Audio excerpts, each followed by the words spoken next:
চূড়ান্ত ভাবে আগুন জ্বালা শুরু হয়ে গেছে। কথা ঠিক না ঠিক জোরে কর। তোরা গাজা একা জ্বালাবি, মুসলমান একা একা কান্না করবে, তা হতে পারে না। মুসলমানদের কেউ না থাকলেও কে আছে জোরে কর। গাজা তোরা জ্বালায় দিছ, বোমা দিয়া তোদের বোমার বিমান আছে। আল্লাহর কুদরতি বোমার বিমান শুরু হয়ে গেছে। আল্লাহ কুদরতি ভাবে ওদের ক্যালিফোর্নিয়া জ্বালায় দিতেছে। কথা ঠিক না ঠিক জোরে কর।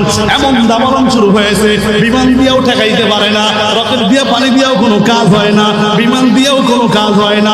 সারা দেশের সমস্ত বাহিনী সব নামায় দিছে, এরপরে ফিরেইতে পারে না।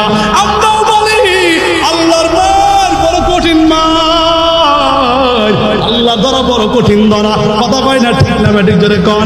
আল্লাহ সাথ দেয়, ছেড়ে দেয় না। যত বড় বড় মোস্তাওয়াল, যত বড় বড় বড় বিমান পারাও, আমার আল্লাহ একজন আছে না নাই?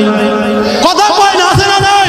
সমুদ্র থেকে পানি উঠবে, উপর থেকে ঢালা পড়বে, নিচ দিয়ে আগুন দিয়ে পড়বে, যাবি কোথায়? বাঁচাবার কোনো রাস্তা নাই। কথা ঠিক না ঠিক জোরে কর।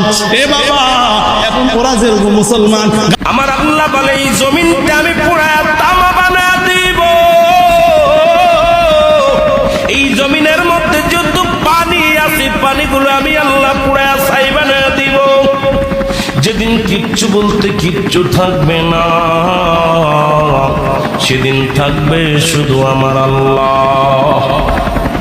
আজকে কার জন্য সুদ খাও, কার জন্য ঘুষ খাও, কার জন্য ব্যভিচার করো, কার জন্য অন্যায় করো রে মন, কার জন্য তোমরা এত বাদই করো।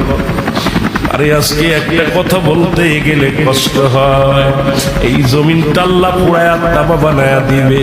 এই জমিনের মাটিগুলো পুড়ে হবে তামা। এই জমিনের যত পানি আছে, পানিগুলো পুড়ে হবে ছাই। এই দুনিয়ার মধ্যে কিচ্ছু যেদিন থাকবে না, ওই তুরস্কের কত বাহাদুর, কত টাকাওয়ালা, মিনিটের মধ্যে 30 সেকেন্ডের ভূমিকম্পে পথের ফকির হয়ে গেছে, রাস্তার ভিখারি হয়ে গেছে। আজকে তুমি দুনিয়ার মধ্যে কতই না মস্তানি করলা, এই দুনিয়ার কিচ্ছু নিয়ে যেতে পারো।